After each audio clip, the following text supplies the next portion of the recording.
This is Charter California Edition. I'm Brad Pomerance, and Gloria Negrete McLeod is here. She is a member of the U.S. Congress looking to join the Board of Supervisors in San Bernardino County.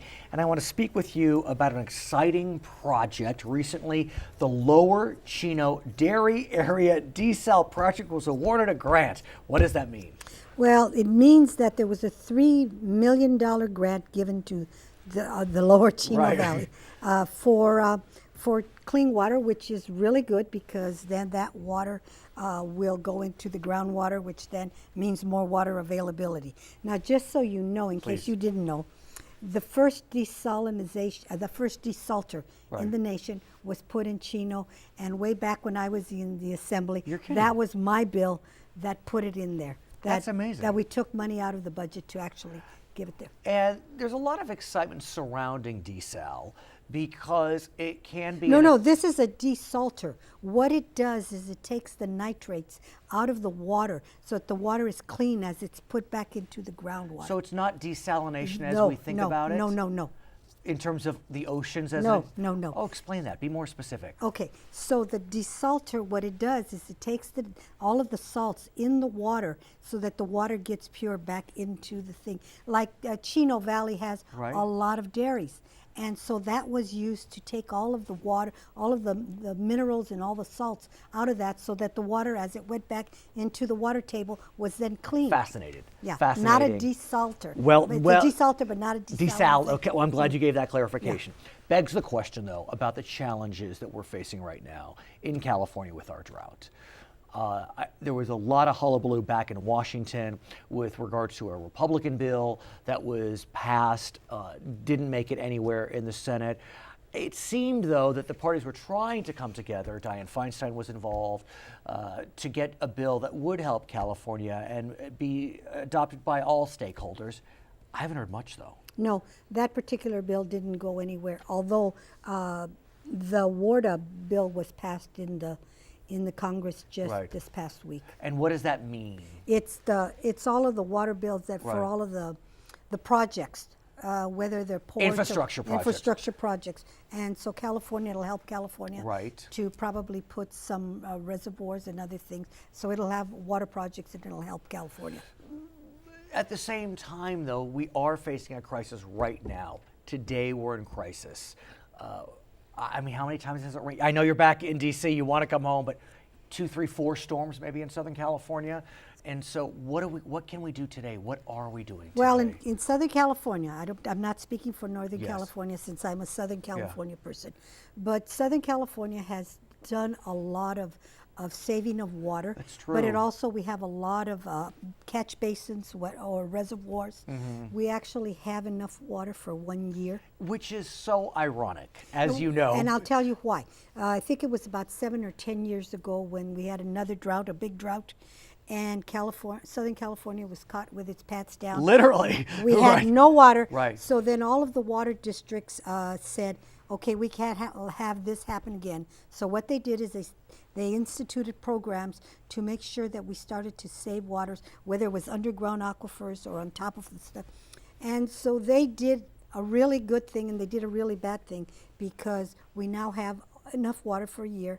And the bad thing is we now have enough water for a year because then people will not be inclined to save. It is. The irony is so dramatic because for so long we have been, literally programmed to believe that Southern California was the entity that needed the water from the North and we were always going to be that poor stepchild and the North was fine. But this time around, it's literally the reverse. The other way around. The North is really struggling and suffering. There are some cities, as you know, up north that are engaged in mandatory rationing. We are not in Southern California. No. But you mentioned reservoirs, and that's kind of the buzzword right now is what do we do about storage?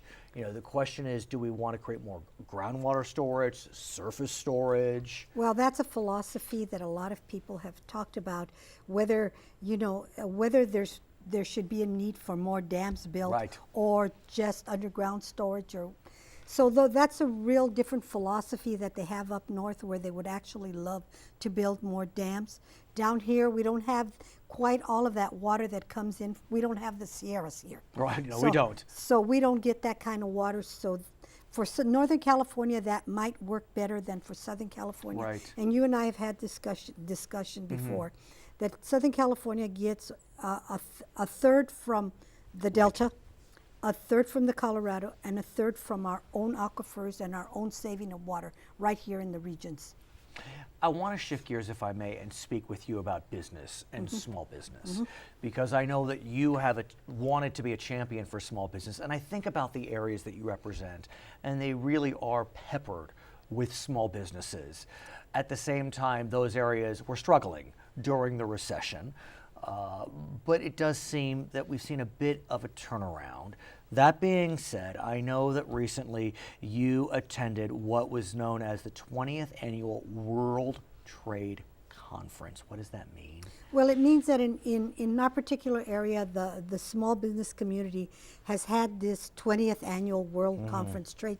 And they come and they bring in a lot of people, both from the federal government and from locally and even from outside, to talk about small businesses and how it is that they can survive, how it is that they get through the rigmarole of state, local, and federal government. How do they make their businesses flourish? I want to talk about one business that received quite an honor, 2014 Export Achievement Award.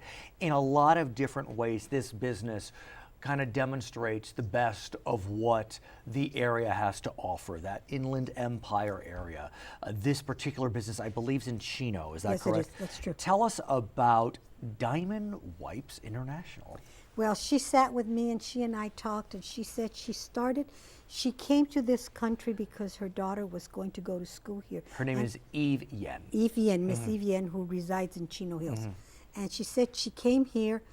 She saw that a lot of Asian businesses used the wipes to clean off their counters and stuff, and there was no one business that was doing that. And she said, aha, ding, ding, ding. Ding, ding, ding. And so she started this small business, not in Chino, she started it elsewhere. And she said, well, I can do this. And she said, I started with 4 people, myself, a secretary, a sales representative, and she says we did everything from packaging to doing everything. Now she not only has a business here, but she has one back east for distribution to the east and distribution to the west. Making consumer, wipes. Literally wet wipes. Wet wipes, but they're for different things. They're for counters, they're for makeup, they're for all different kinds, and she is now the wipe person. The wet wipe queen. Yes, wipe queen. But what's also remarkable about her business is that she is running it as a green entity. I understand there's a 130,000 square foot facility in Chino, solar powered. Yeah, and her other plant is 65,000 square foot in Ohio. Right. So she's kind of one of those stories that you hear about that started. She said, I did everything. I packaged, I did this, I went out, we delivered in the car, and so now she's... So what does she say to you about that entrepreneurial spirit that has so defined Southern California for many decades, but yet some feel as if maybe that spirit is dimming a bit? Well, for her, she found a niche that she went into. She looked at it. She said, I can do this. And she went from there. There was a lot of other small businesses from Southern California that were there. You know, some bigger, some smaller. I sat with another gentleman who actually makes the goggles for safety goggles. That's over in Temecula. And he's been in business. His grandfather was the owner, then his father, now him. And so they're entrepreneurs. He says we hire a lot of people, and of course he also talked about how he wanted immigration reform to go through. And that is a whole other conversation. I mean, look, any predictions? You think we may see it by well, you in know, this we've Congress? been hearing yes, no, yes, no. So we don't know. It's been there. It's ready to go. Everybody that's ready to vote for a comprehensive immigration reform is there. I'm there. So let's see what Mr. Bonnier does and how he moves it forward. Her name is Gloria Negrete McLeod. She's a member of the U.S. Congress looking to join the San Bernardino Board of Supervisors. I'm Brad Pomerance. It's California Edition. As a result of the 2014 California drought, the federal government has declared how many counties primary natural disaster areas? 13, 18, 21, or 27? As early as January 2014, the federal government named 27 counties as primary natural disaster areas.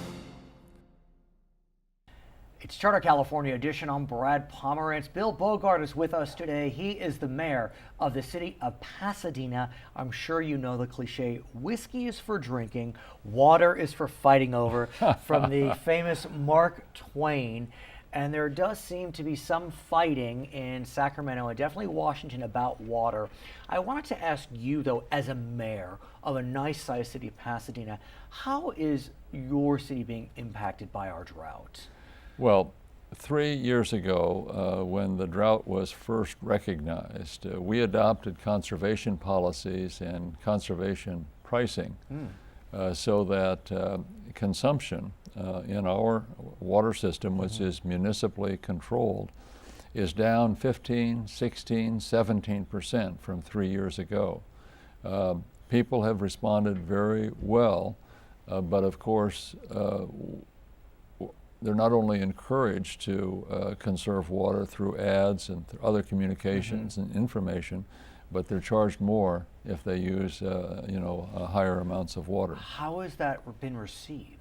It's been received well. The people of Pasadena have responded to it. There were concerns when we started it. So when the drought was announced by Governor Brown a couple of months ago, we didn't have a need to take any new formal steps, but we are actively supporting the statewide drought because we recognize that long-term this state has a serious water shortage and water quality problem that we have to all contend with. When I think about Pasadena, of course we know it's a very diverse community in terms of socioeconomic levels. That's true. But at the higher end, the size of the plots in Pasadena can be quite large, quite beautiful, and quite green. And quite expensive. And quite expensive. And so, water conservation becomes an additional challenge for these individuals with very large size plots. What have you seen be done with your more well-heeled residents? Are you starting to see artificial turf being put in? What are they doing with their large lands? We have at the utility, Pasadena Water and Power, a number of programs that allow residents, customers of the system, to reduce water consumption. One, for example, is a $2 per square foot subsidy for companies, for residents who convert traditional green grass to drought-resistant plantings.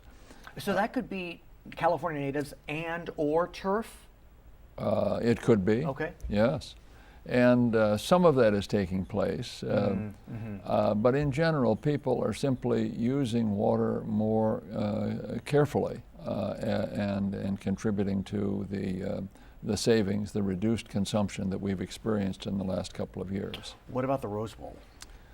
Well, the Rose Bowl, our strategy there, and of course the Rose Bowl is paired with the Brookside Golf Course for management purposes within our city structure. And we know how golf courses can use golf a courses significant amount of are, water.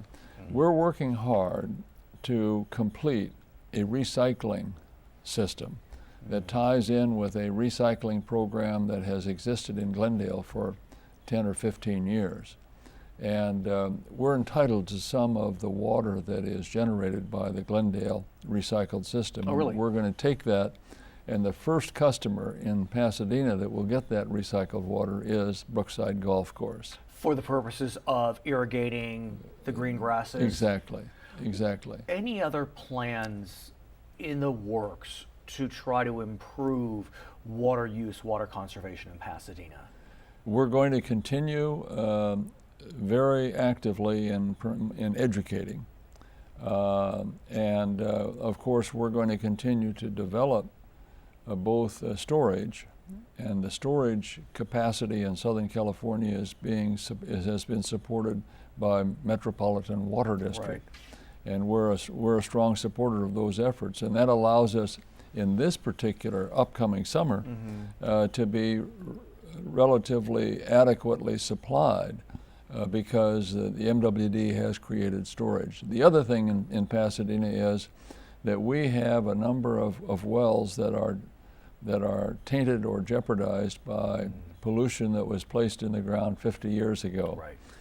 These wells are near JPL, Jet Propulsion Laboratory, and we're working hard to fix the problem in terms of water treatment and protection of further tainting of the wells through the spreading of a plume of toxic substance. Are they Superfund sites or? They're not formally Superfund sites. We deal with NASA, who is the governmental agency involved, and we have completed a treatment plant for about 6 or 8 of the wells that I'm talking about, and that treatment plant is working hard and creating potable water. We have 6 or 8 other wells that have to be worked on in the years ahead, and we're still negotiating with NASA about how the costs for that treatment plant will be shared. You mentioned that MWD has done a good job in terms of storing water. Now that's a blessing, no doubt, but some have argued it could be a bit of a curse. And the curse side of it is Southern Californians, for the first time in a long time, aren't as dramatically impacted by the drought as we have been in the past. It's the Northern California that's really struggling, but because that news is filtering out, are we doing enough to conserve? Because in the end, we don't know how long this drought will last. Well, I would say that we are in a critical situation in regard to water adequacy over a period of time. This summer is not a crisis, but the next 10 years is a crisis that we have to continue working on. And our experience so far in Pasadena is that people are listening. And they know the problem, they're seeing the headlines, they understand global warming, and I'm optimistic that as we take further steps in regard to water conservation and careful use, the public will come on board. You mentioned storage, and to some storage is a panacea, to other storage is a fighting word, stated simply. What's your sense of the future of the storage debate? Above ground, below ground? What's your sense of that? I think that storage will continue to be a major element in California's water strategy for the future. Now there are limitations on storage possibilities. To some extent, we're using space in the ground for storage that is natural and didn't require construction.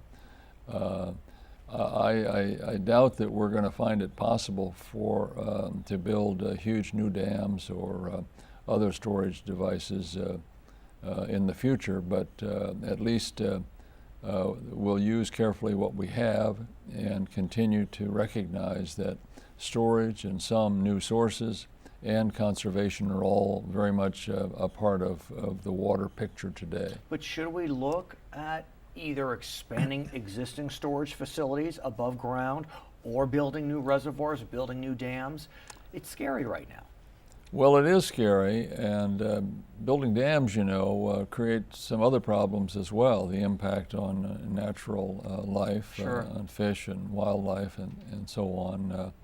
I think, however, that the problem is serious enough so that all possible solutions have to be studied. What do you think will happen if we see a bond on the ballot in November for water? We were talking about a bond in 2010, 2012. As we speak today, we're not sure if it's going to be on the ballot, but do you think the voters are ready to put in the monies needed to improve our water system? Well, the report from knowledgeable observers of the water bond situation is that the public in California, the voters, are probably not prepared to approve $11 billion.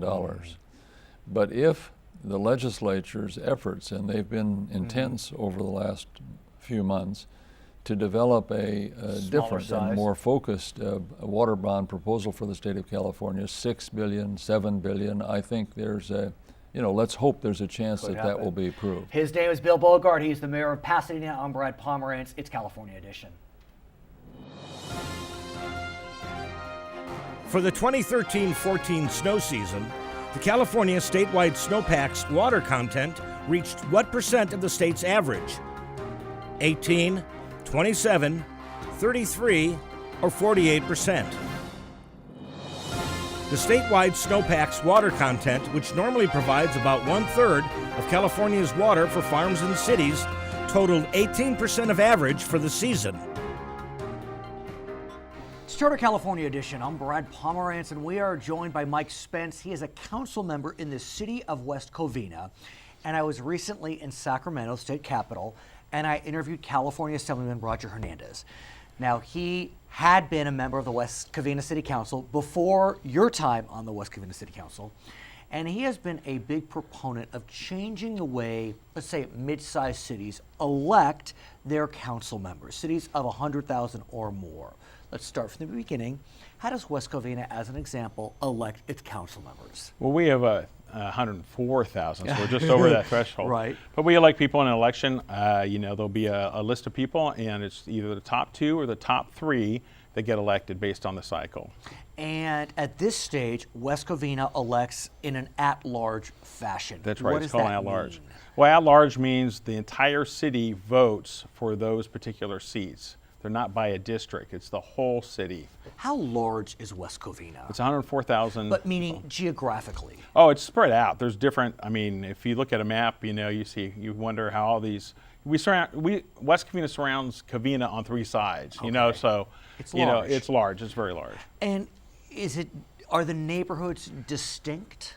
There are some areas that are distinct.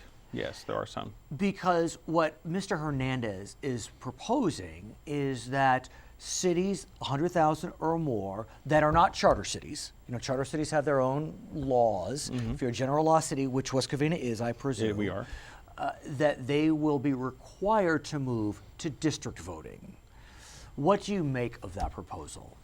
Well, actually, I opposed it, but I also opposed it along with the voters of West Covina. We had Roger Hernandez placed on the ballot an initiative he supported that would have broken up the city into different districts, and it was rejected by a 2-to-1 margin just 6 years ago, So 8 years ago. Prior to his joining the California State Assembly. It was actually when he was in this. He had been advocating it as a councilman. Right. I think the election happened when he was in the assembly. Yes, I understand. And he lost. So, what are your concerns with district voting? Well, the problem with district voting is then people represent that district. They don't represent necessarily the city. And so individuals then will have the interests of the district rather than the city as a whole in mind. And while sometimes there are distinct neighborhoods, that doesn't mean those distinct neighborhoods have enough people to be their own district, because they still have to be spread out through the city, and it's much, I think, cohesive for a city. Especially one our size, 104, obviously if you're the city of Los Angeles, you have to have districts just so people can, have access to their elected officials. But, in this case, I think it brings the city together that we have a council that's elected throughout. And in fact, we have 3 different zip codes in West Covina. So that gives you a sense of the size. Right, exactly. And every single zip code has at least one person who's a member of the city council. What about the notion that someone who lives in a specific area will have their finger on the pulse of that area? It's virtually impossible, the argument goes, for a member to have the pulse on an entire city of 100,000. And so there are advantages to kind of splitting it up so they can be the voice of that community. Well, that person can still be the voice of the community and either be on the council or not on the council. It doesn't limit voices, but when a decision needs to be made that the entire city of West Covina has to decide, it's important that those people represent the city of West Covina and not just some small interest in a small area. But what's interesting, there are certain cities where inevitably let's say it's a council of 5, 3 or 4 members will be from one area of the city. And it often may be the more affluent area of the city, whereas folks from other areas don't see representation. So, in the final analysis, the more affluent areas get the benefits because they're the ones that are able to elect the members. Well, that's one of the arguments people make for those kinds of for districts. I'm not sure that really bears out as far as the resources when they're divvied up, because usually resources end up going to places that aren't as influent in a lot of cities. So it really just depends on the makeup of the council and who you have there.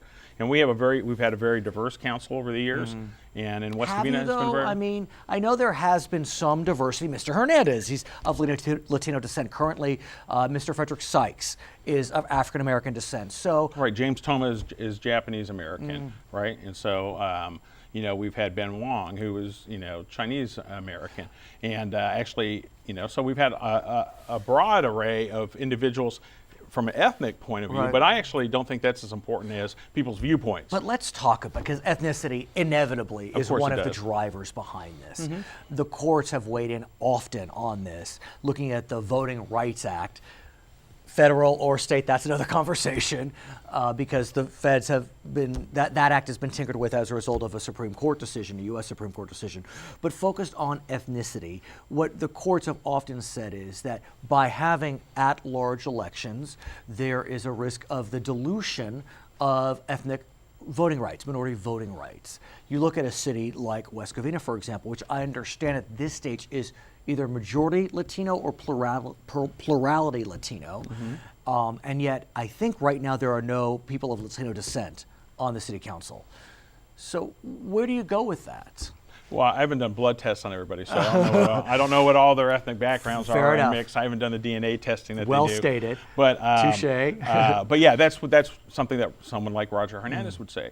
And so basically, what this comes down to for some people is they want a certain outcome of who's on that council, and they want to change the way it's elected by forming districts, and they think that will change the outcome. And that's not necessarily always the case, because in some cities, you can use districting to actually minimize the role of minorities, because you pocket them all into one district, and then you can outvote them. And we've had that accusation made on the congressional level. Exactly. The Voting Rights Act, I think, they pack as many of the same kinds of people thinking they'll have the same kind of outcome. Right. And I think actually in Southern California, we've seen examples even in Los Angeles, of Kenny Hahn, who represented a predominantly African American area for a long time. Many years ago. Art Snyder in East LA.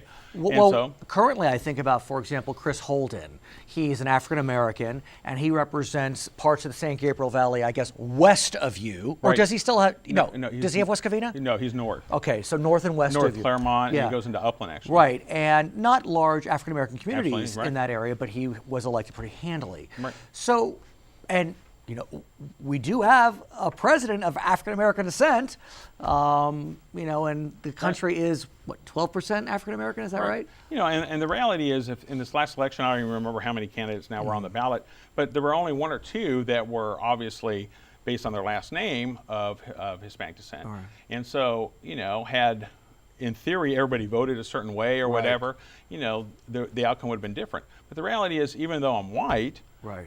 I was elected, I would not be in office if I didn't get Hispanic votes.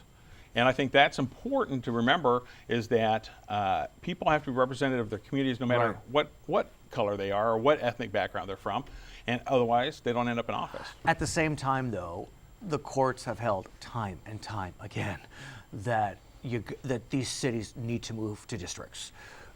Anaheim's in the midst of a battle right now. I think Lancaster or Palmdale. Yeah, Lancaster, Palmdale. Yeah. Anaheim, it's on the ballot. Right. Whittier's on the ballot. And so, in the face of this, could it be that it's inevitable, and so why fight? Well, I think we're fighting it because even the voters don't want it.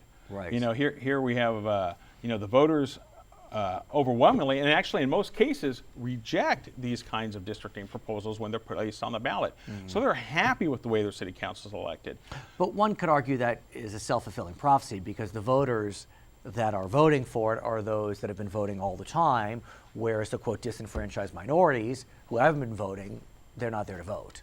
Well, people that don't vote, obviously, Don't vote, don't vote. don't They complain. Vote, they don't vote. They don't. Yeah. No, I mean, if you don't vote, there's nothing. We can't force you to vote. And so, I mean, when you make the argument, actually, I have found that if people feel disenfranchised, they're more likely to come out and vote. When people are angry is when they come to the polls. I mean, you can see that in recall elections. Right. When people are really mad at something, that's when they come out and vote. That's when they enter the system. His name is Mike Spence. He is a member of the West Covina City Council in beautiful Southern California. My name is Brad Pomerance, and this is Charter California Edition.